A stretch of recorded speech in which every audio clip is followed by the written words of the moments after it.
کرتے ہیں، اس کا مقام اتنا ہے کہ اس تعمیر کرنے والے کی اللہ مغفرت کر دیتے ہیں۔ لیکن سوچو تو ذرا صحیح، اللہ نے جو سب سے پہلی مسجد کعبۃ اللہ کی تعمیر کرائی، اس کا مٹیریل کہاں سے آیا؟ اس کا گارا اور اس کے سیمنٹ اور اس کے اندر جو ساری چیزیں لگی ہوئی ہیں وہ کہاں سے آئی ہیں؟ آج ہم اللہ کا گھر جب مسجدوں کو تعمیر کرتے یا اپنے گھروں کو تعمیر کرتے، اپنی کوٹھی اور بنگلہ جب بناتے ہیں تو سریا فلاں جگہ سے آتی ہے، اینٹ فلاں جگہ سے آتی ہے، سیمنٹ الگ جگہ سے آتی ہے، لیکن قربان جائے رب العالمین کی اس عشق اور محبت پر اللہ رب العالمین نے جب بیت اللہ کی تعمیر کرائی، اللہ پاک نے جب سب سے پہلے مسجد کعبۃ اللہ کی تعمیر کرائی تو یہ گارا جو تھا، یہ اس میں لگنے کی جو چیزیں تھیں، اللہ پاک نے خود جنت سے اس کے مسالے اور مٹیریل کو بھیجا ہے۔ اب جبریل امین نے جب اس مٹیریل کو استعمال کیا، کعبۃ اللہ کی بنیاد رکھ دی، اب مٹیریل بچ ہی جاتا ہے۔ جب مٹیریل وہ بچ گیا، جبریل امین بارگاہ الہی میں عرض کرنے لگے، اے اللہ یہ جنت سے آیا ہوا مٹیریل بچ گیا ہے، اور جنت سے جو چیز آ جاتی ہے وہ واپس نہیں جاتی ہے، کیونکہ جنت کے اندر کسی چیز کی کمی نہیں ہے، جنت کے اندر کسی چیز کی وہاں پر کوئی کمی نہیں ہے۔ اے اللہ اس مٹیریل کو کیا کیا جائے؟ ذرا سوچو تو ذرا صحیح، میرے آقا کے پیارے دیوانوں، اللہ رب العالمین کی طرف سے اعلان آیا، اے جبرائیل اس مٹیریل کو لے کر کے بیت اللہ کی چھت پر کھڑا ہو جا، اور بیت اللہ کی چھت پہ کھڑا ہو کر کے اچھالنا تیرا کام ہے۔ میں ہواؤں کے ذریعے سے، اپنی قدرت کے صدقے میں، اپنی طاقت کے ذریعے سے اس مٹیریل کو دنیا کے ایسے تمام گوشوں پر ڈلوا دوں گا، تمام خطے پر ڈلوا دوں گا، اور ان خطے پر قیامت تک کوئی نہ کوئی مسجد ضرور تعمیر ہوگی۔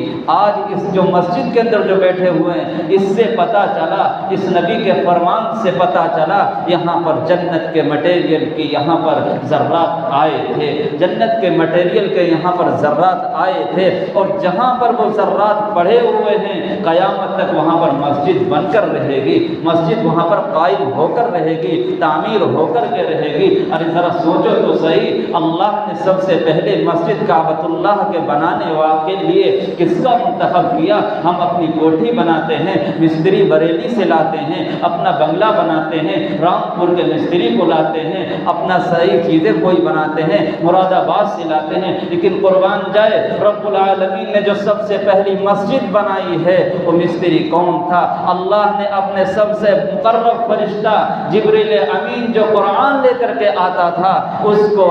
مستری بنا کر کے اس کے ہاتھوں سے بنیاد رکھوائی ہے۔ بتاؤ، جس کی بنیاد جبریل امین جیسا مقرب فرشتہ نے رکھی ہو، اور انسانوں میں سب سے پہلے حضرت آدم جو سب کے ابا ہے انہوں نے رکھی ہے، جس کی بنیاد پیغمبر نے رکھی ہو، جس کی بنیاد جبریل امین نے رکھی ہو، اس گھر کا مقام اور عالم کیا ہو؟ اسی خانہ کعبہ کی یہ شاخیں اور برانچ یہ مسجدیں ہیں، اسی کی برانچ یہ مسجدیں ہیں۔ ان مسجدوں کا مقام ہمارے دلوں سے نکل گیا، ان مسجدوں کی تعمیر کی اہمیت، ان کی فضیلت ہمارے دلوں کے اندر باقی نہیں رہی۔ ارے ہمیں پتہ نہیں ہے یہ مسجد کے بنانے والوں کا مقام کیا ہے، ان کے بنانے والوں کی فضیلت کیا ہے۔ میرے پیارے آقا کے پیارے دیوانوں، یہ مسجدیں ہر جگہ پر نہیں بنتی، مسجدیں ہر خطے پر نہیں بنتی، مسجد جس جگہ پر بنتی ہے اللہ تمام جگہوں سے اس جگہ کو منتخب کر دیتے ہیں۔ پلاٹ تو بہت سے پڑے ہوتے ہیں، لیکن ہر جگہ پر پلاٹ پر مسجد نہیں بنتی۔ جہاں پر مسجد بنتی ہے اللہ اس جگہ کو منتخب کرتا ہے۔ آدمی تو بہت سے ہیں، انسان تو بہت سے ہیں، لیکن سارے لوگوں سے اللہ مسجد نہیں بنواتا، جس سے بنواتا ہے اللہ اسے منتخب کرتا ہے۔ دولت مند بہت سے ہیں، پیسے والے بہت سے ہیں اے مسلمانوں، لیکن پتہ نہیں ہے، لیکن دولت کارے بہت ہیں، لیکن کسی کی دولت شراب کے اڈوں پر خرچ ہوتی ہے، کسی کی دولت جوا کے اڈے پر خرچ ہوتی ہے، کسی کی دولت ناچ گانے اور تماشے میں خرچ ہوتی ہے، لیکن رب العالمین جس دولت کو منتخب کرتے ہیں اسے مسجد کے راستے میں خرچ کرنے کی توفیق عطا کر دیتے ہیں۔ یہ مسجد کا بن جانا، مسجد کا بنانا، مسجد کے اندر دولت کو خرچ کر دینا، مسجد کے اندر تعاون کرنا، یہ صرف ہمارا کام نہیں بلکہ یہ سمجھ لیے اللہ پاک نے ان چیزوں کو منتخب کر لیا ہے۔ مسجد کا مقام کیا ہے؟ مسجد کے اندر جگہ دینے کا والوں کا مقام کیا ہے؟ اللہ کے پیغمبر علیہ السلام کی روایتوں کے اندر ملتا ہے۔ ملتا یہ کہ جس انسان نے مسجد بنانے کے لیے زمین دی ہے، اس کی میں ساری تفصیل تو نہیں بیان کر سکتا،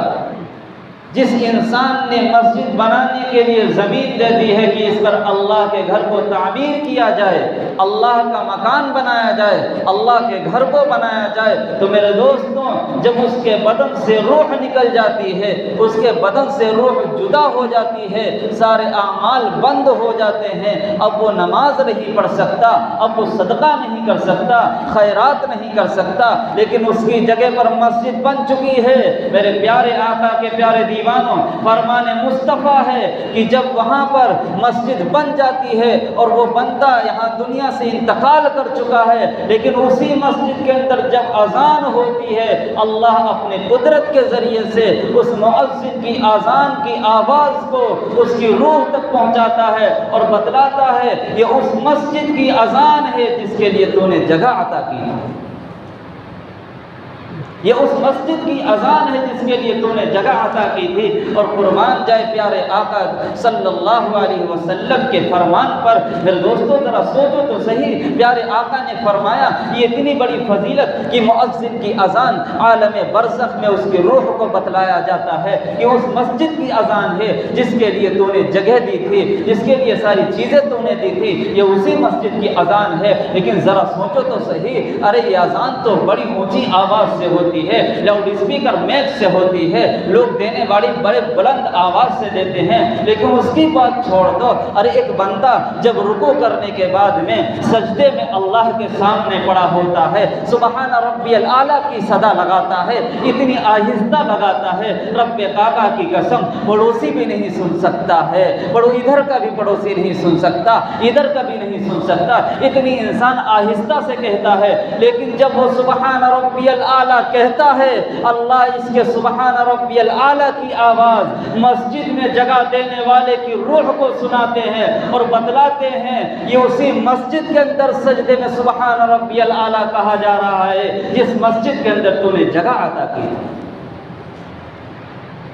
ہمارے خیال میں تو بات نہیں آ سکتی یہاں کی آواز عالم برزخ میں کیسے چلی جائے گی، لیکن میرے دوستوں یہ فرمان مصطفیٰ پر یقین ہے، بلکہ فرمان مصطفیٰ پر یقین کیا، آج کی سائنس نے، آج کی انسان کے ذہن نے، ان کے دماغ نے ایسی چیزوں کو بنا کر کے تیار کر دیا جس سے سمجھنا آسان ہو سکتا ہے۔ ایک چھوٹا سا انسان، ایک بالکل کمزور انسان جس نے ایسے چیزوں کو بنا دیا، آپ موبائل کو لے لیجئے، سعودی کی آواز یہاں رامپور میں ایک انسان جب سنا سکتا ہے، عرب کی آواز ایک انسان یہاں رامپور میں سنوا سکتا ہے، ممبئی کی آواز رامپور میں سنوا سکتا ہے، دلی کی آواز جب رامپور میں سنوا سکتا ہے، کیا میرا اللہ مسجدوں کی آواز عالم ارواح میں نہیں سنوا سکتا؟ ارے وہ اللہ جس نے انسانوں کو طاقت دی، انسانوں کو ذہن دیا، انسانوں کو دماغ دیا، جب اللہ کی بنائی ہوئی چیز کے اندر اتنا پاور اللہ نے رکھ دیا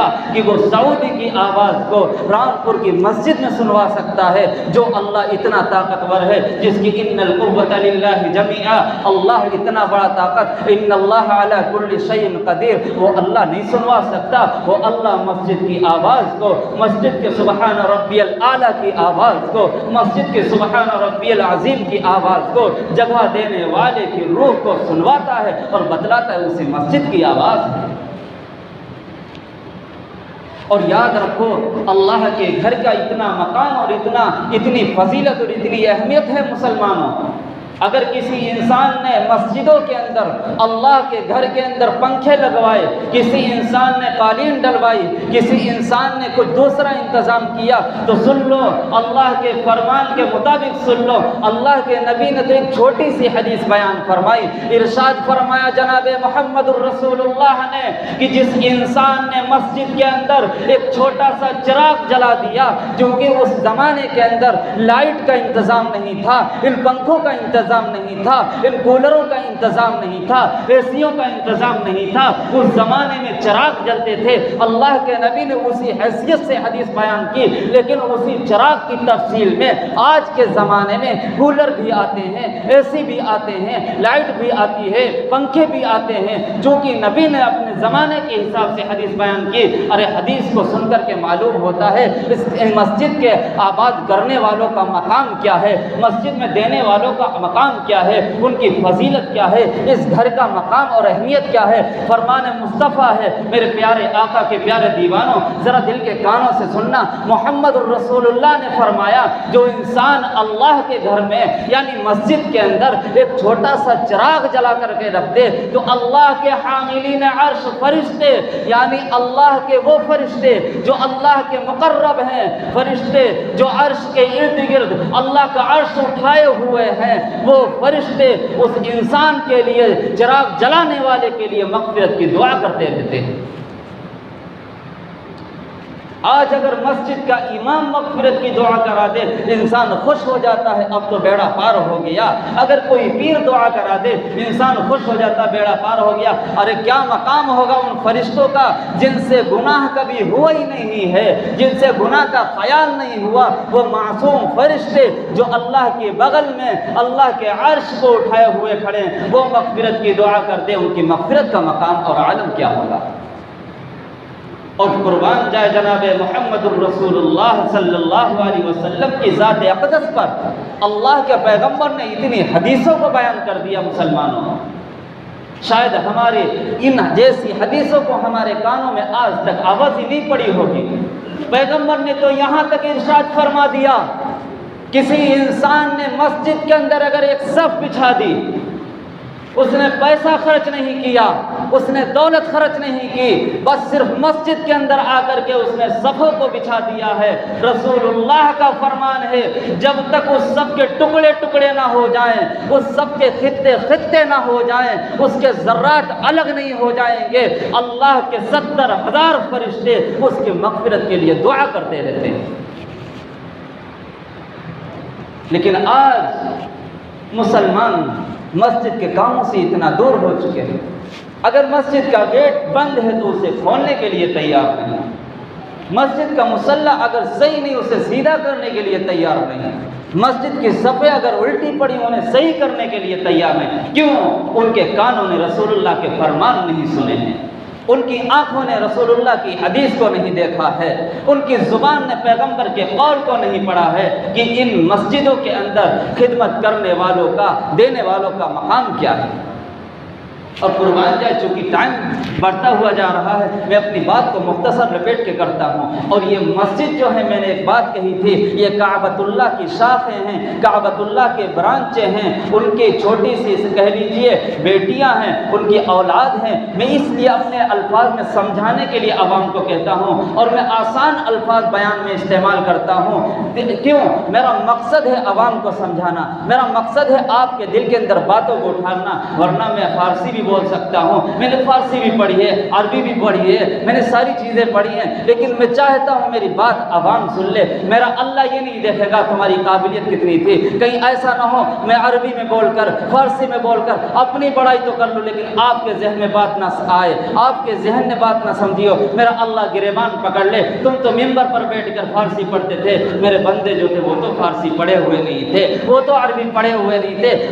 تمہارا مقصد اپنی بڑائی تھا، تمہاری شہرت ہو چکی ہے۔ بہت سے علماء ہیں، حدیث موجود ہے، اللہ ان کو بلائے گا، ہاں کیا کیا تھا، کیا کیا تھا، اے اللہ علم حاصل کیا تھا، لوگوں کو بتلایا تھا، جھوٹ کہتے ہو، جھوٹ کہتے ہو، اے اللہ کیا ہوا، تمہاری نیت یہ تھی، تمہاری نیت یہ تھی، تم الفاظ استعمال کرتے تھے تاکہ میری شہرت ہو جائے، اے میرے بندو تمہاری شہرت ہو چکی، فرشتوں کو حکم ہوگا انہیں چہرے کے بل گھسیٹ کر جہنم میں ڈال دو۔ تو میں آسانی لفظ استعمال کرتا ہوں، یہ کعبۃ اللہ کی شاخیں ہیں، برانچے کرتے ہیں کل قیامت کے دن اللہ رب العالمین کعبۃ اللہ کو پر عطا کرے گا، اس کے پر لگائے گا، ان پروں کے اندر ان مسجدوں کو اٹھا کر کے ان کے اندر ٹانگ دیا جائے گا، ساری بلڈنگیں فنا ہو جائیں گی، کل من علیہا فان،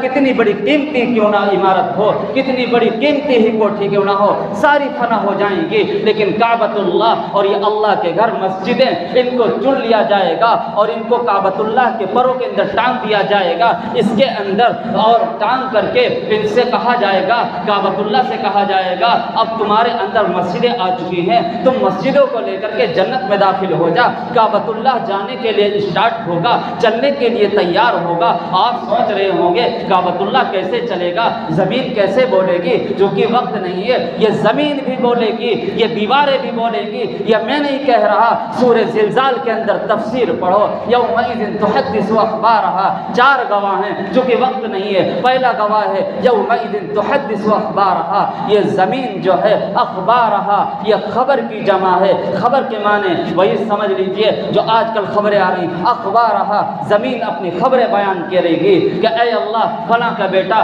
فلاں سن نے، یہ ساری بہرحال اس سے بات نہیں کرنا، تو یہ کعبۃ اللہ سے کہا جائے گا چلو، وہ اسٹارٹ ہوگا، مسجدوں کو لے کر چلنا شروع ہوگا، لیکن ایک مسجد سے رونے کی آواز آئے گی، ایک مسجد سے رونے کی آواز آئے گی، نہیں نہیں نہیں، جنت میں جانے کی ابھی اجازت نہیں ہے، کیوں کیوں؟ فرشتے کہیں گے کیوں نہیں جانے کی اجازت ہے، تیرے اندر تو وہ لوگ بھی موجود ہیں جنہوں نے مسجد کے اندر چندہ دیا تھا، وہ لوگ بھی ہیں جنہوں نے مسجد کے اندر نمازیں پڑھی تھیں، وہ لوگ بھی ہیں جو مسجد کی دیکھ بھال کرتے تھے، مسجد کے ائمہ موجود ہیں، مسجد کے نگراں موجود ہیں، متولیان موجود ہیں، مسجد میں قالین بچھانے والے موجود ہیں، مسجد میں تعاون کرنے والے موجود ہیں، اینٹ لگانے والے موجود ہیں، پھر کیوں نہیں اجازت دیتی ہے جانے کے لیے، کیوں نہیں تیار ہوتی ہے اجازت، کیوں دہاڑے مارتی ہے، کیوں روتی ہے، کیوں چیخیں مارتی ہے؟ کہا نہیں نہیں، میں سمجھتی ہوں اس کے اندر امام موجود ہے، نمازی موجود ہیں، متولیان موجود ہیں، قالین بچھانے والے موجود ہیں، لیکن ابھی نہیں جانے کی اجازت دوں گی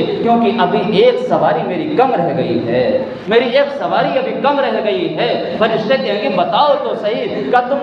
مسجد سے آواز آئے گی، تم ٹھیک کہتے ہو سارے لوگ موجود ہیں لیکن ایک سواری موجود نہیں، وہ سواری یہ ہے کہ جب میری بنیاد رکھی جا رہی تھی یا میری ضرورت پڑتی تھی، میری ایک مرتبہ جب بنیاد رکھی جا رہی تھی، میری تعمیر ہو رہی تھی، ایک بندہ راستے سے گزرتا ہوا جا رہا تھا اپنے گھر کو، لیکن راستے سے جب گزرا اس نے دیکھا مسجد کی تعمیر چل رہی ہے، اس نے ایک پتھر اٹھا کر کے، ایک اینٹ اٹھا کر کے مستری کو دے دیا تھا، لہذا وہ بندہ ابھی مسجد کے اندر نہیں آیا، جب تک وہ میرے اندر نہیں آئے گا میں جنت میں جانے کی اجازت نہیں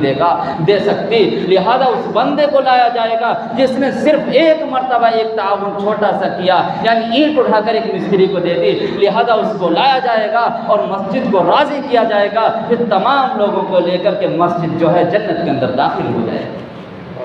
یہ مقام ہے مسجد والوں کا، یہ مرتبہ ہے مسجد سے محبت کرنے والوں کا۔ میرے دوستو بس آخری بات کے بعد ختم کر دیتے ہیں، میں جانتا ہوں وقت زیادہ ہو رہا ہے، میں سوچتا ہوں ایک دو حدیثیں زیادہ ہو جائیں جو کہ میں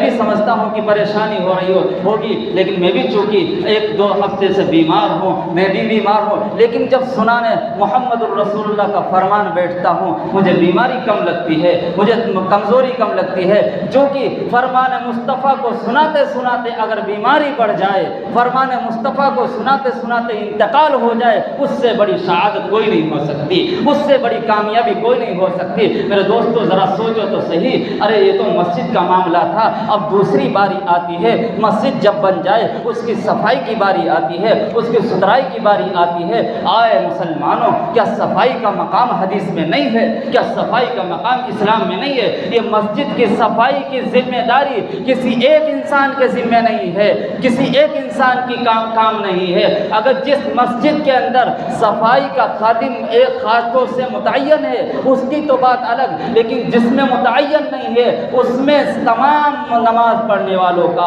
تمام محلے والوں کا حق ہے کہ مسجد کی صفائی کا خیال رکھے۔ یہ مسجد کے ائمہ کا کام نہیں ہے، مسجد کی کمیٹی کا صرف کام نہیں ہے، مسجد کے صرف متولی کا کام نہیں ہے، لیکن عوام، اللہ اکبر، میں یہاں کی بات نہیں کرتا بلکہ عام طور سے لوگ یہ کہتے ہیں کہ مسجد کے امام صفائی صفائی کا خیال نہیں رکھتے. ارے وہ تو مصلی کا امام ہے, وہ تو نماز پڑھانے کا امام ہے, خادم کی حیثیت سے تم نے نہیں رکھا. غیبت کرتے ہیں, متولیان اکرام مسجد کی صفائی نہیں کرتے. ارے وہ مسجد کی چیزوں کے ذمہ دار ہیں. چٹائی کم پڑے گی وہ لائیں گے, پنکھا خراب ہوگا وہ سنبھلوائیں گے, کولر نہیں ہوگا وہ لائیں گے, لیکن لیٹرین دھلنے کا ذمہ دار متولی نہیں ہے. وضو خانہ صاف کرنے کا ذمہ دار صرف متولی نہیں ہے. یہ ساری قوم کا حق ہے, ساری قوم کا حق ہے. اس لیے میں کہہ رہا ہوں, یہاں کی بات نہیں. عام طور سے لوگ کہتے رہتے ہیں انہیں علم نہیں ہے, انہیں قرآن کا علم نہیں ہے, حدیث کا علم نہیں ہے. مسجد کی صفائی ہر ایک محلے والوں پر ضروری ہے,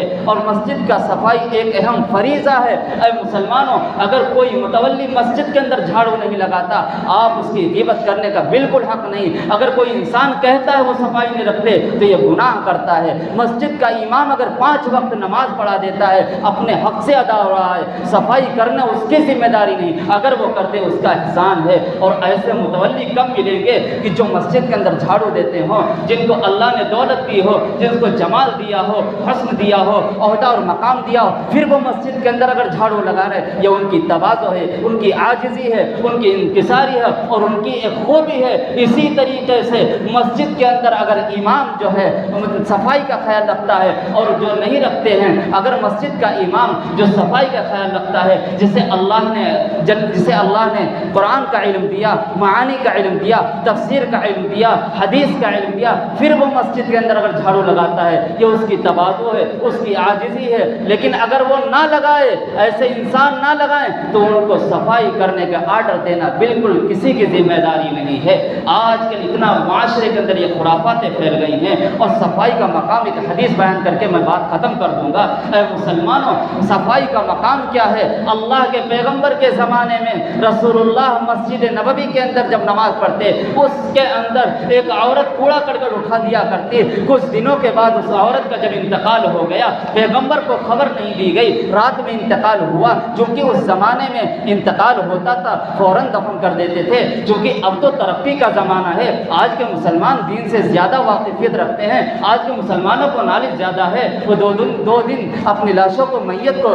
پریشانی میں ڈالتے رہتے ہیں, انہیں برف کی سلی پر رکھ دیتے ہیں. ہائے اس موضوع پر کسی وقت پھر بات کروں گا. کیا یہ عذاب نہیں ہے؟ میت کی لاش کو برف پر لٹا دیا جائے. ارے زندہ والے انسان کو لٹا کر کے دیکھو, آدھے گھنٹے میں روح نکل سکتی ہے, آدھے گھنٹے میں وہ کام جائے گا. میت کو برف پر لٹا دیا, کیا اس کو تکلیف نہیں دیتی؟ حدیث میں آتا ہے اگر مکھی بیٹھ جائے, میت کو پہاڑ محسوس ہوتا ہے. بتاؤ, جس میت کو برف کی سلی پر سڑا رہے ہو, اس کا عذاب نہیں ہے؟ اس موقع پر کسی وقت میں دلائل سے بات کروں گا. بہرحال مسجد کی صفائی وہ عورت کرتی تھی. رسول اللہ نے فرمایا 2 دن سے وہ عورت نہیں دکھ رہی, کہاں چلی گئی؟ یا رسول اللہ, اس کا انتقال ہو گیا ہے. اے میرے صحابہ, تم نے خبر کیوں نہیں دی ہے؟ لہذا مجھے اس کی قبر پر لے چلو. جا کر کے رسول اللہ نے قبر پر نماز جنازہ پڑھی. ویسے تو قبر پر دوبارہ نماز جنازہ پڑھنا مسئلے کے حساب سے خلاف ہے, لیکن اگر وارث نے, یعنی خاص اولاد نے, یعنی وارث نے اگر نماز جنازہ نہیں پڑھی, وہ پڑھ سکتا ہے. اور چونکہ رسول اللہ ساری امت کے وارث ہیں, رسول اللہ نے نماز پڑھی اور فرمایا یہ عورت جنتی ہے. اس کی وجہ یہ بتلائی, کوئی عمل نہیں, صرف جنتی ہونے کی وجہ یہ بتلائی کہ مسجد سے کوڑا کرکٹ اٹھا کر پھینک دیا کرتی. کیا ہمیں جنت میں نہیں جانا ہے؟ کیا ہمیں مغفرت نہیں کروانا ہے؟ لہذا مسلمانوں, مسجد کا خیال رکھو, اہمیت کو سمجھو, فضیلت کو سمجھو, اور صفائی ستھرائی کا خیال رکھو. یہ سب کا حق ہے. اللہ پاک ہم سب کو عمل کرنے کی توفیق عطا فرمائے.